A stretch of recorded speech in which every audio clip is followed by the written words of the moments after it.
Hello. I'm from Kiev. That's great. I'm from Istra, Moscow region.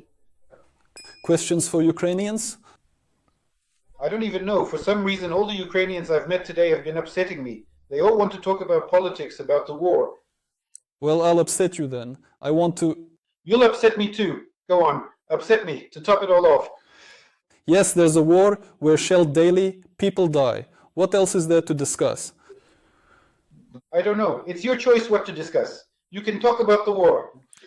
I talk about many things, yes. I discuss a lot with Russians, but nothing comes to mind except for the war. I can't bring myself to say it when it comes to anything else.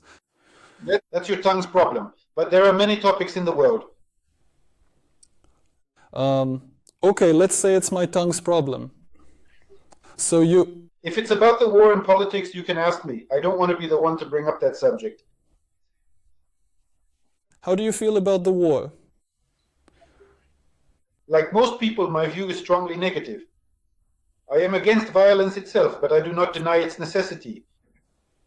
So, you're not against violence, at least, and that's correct. Violence, though, I don't deny its necessity. Please don't try to rephrase my answer. I gave it precisely as I believed was appropriate. Got it.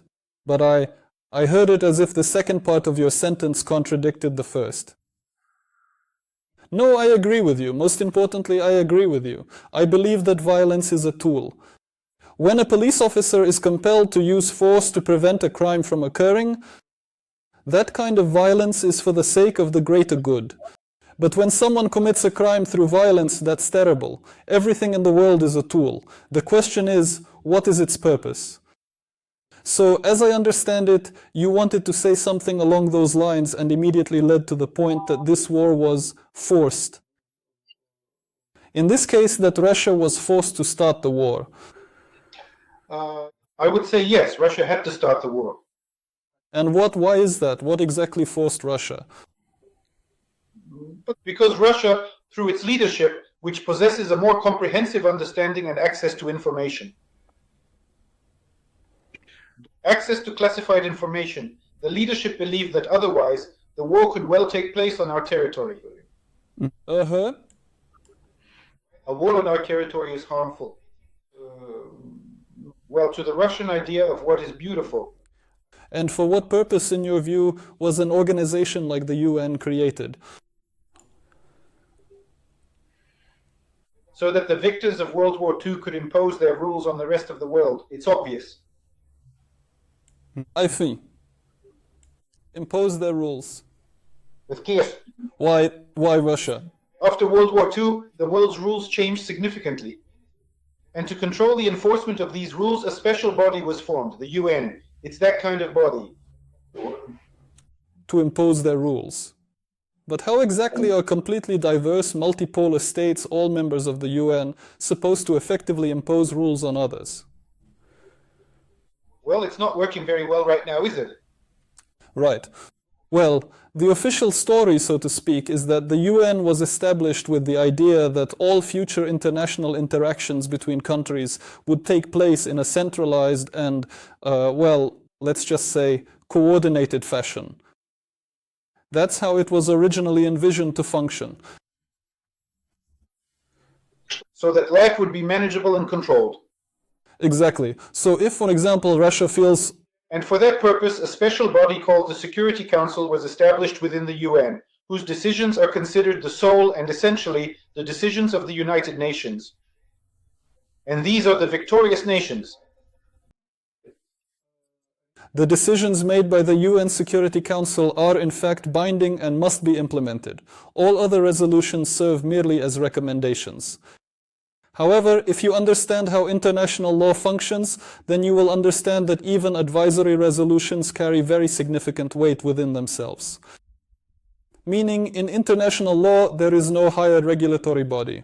All countries are on a level playing field. I agree with you. I agree with you on the second part and completely disagree on the first. And the first part was about the idea that international law actually exists in the world. I'm convinced it doesn't. Ah, well, you should have said that from the start, because I'm starting to agree with you, but no, there is no law. Russia... I said it fast, so... As long as there's no unity in the Security Council, the law doesn't work. If there's unity, the law works. So essentially, it doesn't exist. Understood. For instance, if a criminal who is either being apprehended, has been apprehended, or is already undergoing trial, refuses to acknowledge the law's existence, do you believe that would help them escape punishment or not? You are operating with an inaccurate model here. Because it would have been necessary to clarify that within separate states, the law actually operates effectively due to the presence of an established mechanism for its enforcement. But an international mechanism for enforcing law doesn't exist. Or tell me what it's called and how it functions. Oh, let's do it then. I was actually just about to tell you about that. International law is a type of law where there is no higher regulatory body. It's simply like a council, a gathering of various nations, where every country is solely accountable for its own affairs. And there's no higher influencing. It exerts no influence, let's say, over other countries. So tell me, how exactly does international law operate? If other nations observe a particular behavior or a specific set of actions from another party, they will modify their interactions with that country. However, they cannot force anything upon that nation. Therefore, for instance, when the world or a collective of nations or the UN, meaning its member states, observe what is unfolding, such as in Russia, they simply implement sanctions. They aren't actually invading Russia, are they? Instead, they impose sanctions and cease trading operations with them. That's only possible in a specific case, forgive me. Pardon me, we had a discussion about this earlier. You seem to agree that if there's no consensus within the UN Security Council, UN decisions then become merely advisory in nature. Imposing sanctions without a Security Council resolution is simply not possible. It is possible. Countries can impose sanctions even without even consulting the UN. A country can decide for itself. Then the UN holds no significance. Excuse me, you just anchored your entire logical point. The UN is just a meeting place for country representatives. It's an empty vessel, achieving nothing. Then let's just write off the UN if it's just a place. Yes, go on. See, for example, there are two forms, let's say, there are two forms of law, let's call them that. Let's first bring this down to an everyday level for better understanding. Imagine a courtyard where many people live. So, 3 buildings, and let's say 300 people live there, and there's a policeman. When conflicts arise between the residents in that area, they can approach the policeman for assistance. Now, this is how most law works, except for international law. Now, how does international law work? There are 3 buildings, 300 people also live there, but there's no policeman. And when 250 people witness someone stealing from another or assaulting them, these 250 individuals, without any prior agreement, each independently decide that this particular neighbor of theirs is not to be trusted. Well, he can't be trusted, you shouldn't collaborate with him, and you definitely shouldn't give him any help. Or maybe he even needs to be isolated. And everyone decides this for themselves. The UN is just the courtyard. How did they find that out? They look out the window. Really? All 300 people were looking out the window and saw him steal it? Okay, let's get closer. Let's smoothly approach the point. They found out? They found out. There are many diverse independent international monitoring organizations. And also, every nation has its own intelligence agency. Intelligence, like the OSCE. Excuse me, an intelligence agency is definitely not independent. OSCE. They can't be considered independent. Right. Your intelligence, which informed Putin. An intelligence agency serves its state's interests. All states operate solely for their own interests. The UN, in reality, is nothing more than a mere playground.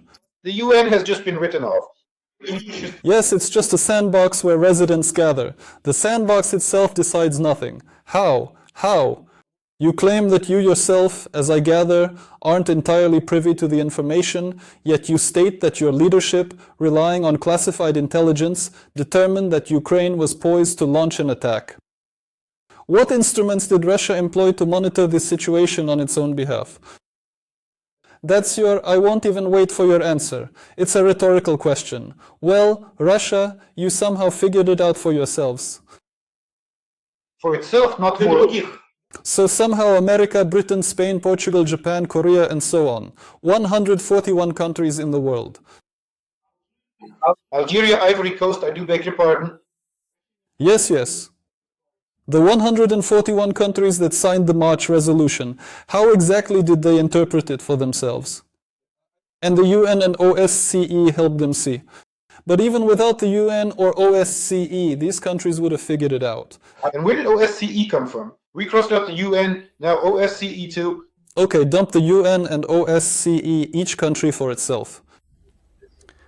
Monitored this situation, each decided for itself that we will impose sanctions. Each for itself, we will impose sanctions on Russia, we will limit exports, imports, we will introduce visas, we won't sell this, and we'll sell less of that. Each country decided this for itself.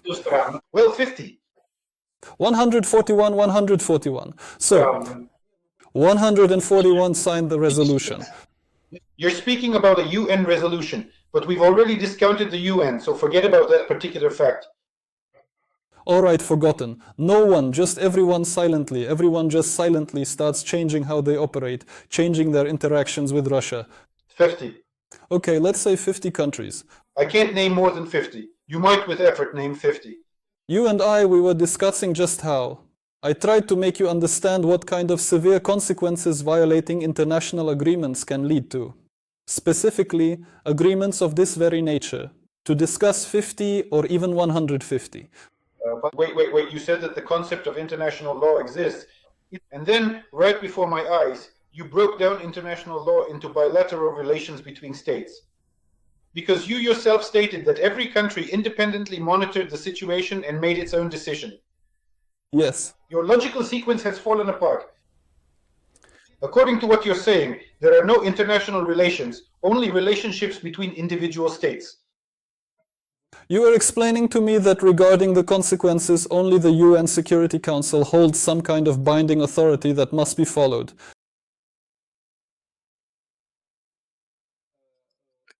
Is mandatory for execution. I explained to you that everything else. That's part of the UN Charter. I mean, we get rid of everything else. The UN, the Security Council, we get rid of it all. What? You and I were discussing what consequences, what repercussions a country could potentially face without a higher regulatory body. What's the difference though? I'm talking about the consequences. The consequences are that it's not essential for. No international law exists. For you, the law doesn't exist. Yes, but what truly are relations? The relations between nations are entirely horizontal, meaning there's no superior authority overseeing them.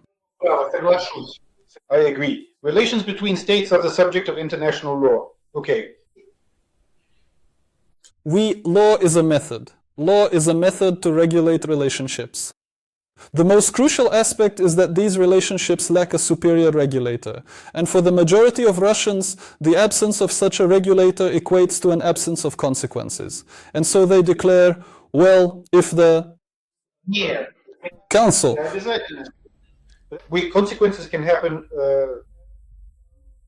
for different reasons. For example, you may have left for work too early and spent a long time standing at the bus stop, waiting for your bus. That illustrates cause and effect. It doesn't matter whether this is regulated by legislation or not. That's both the cause and the effect. Russia carried out a number of actions that have led to the outcome where several countries now perceive Russia differently, and as a result, they are changing their interactions with Russia. So those are the consequences of one action or another.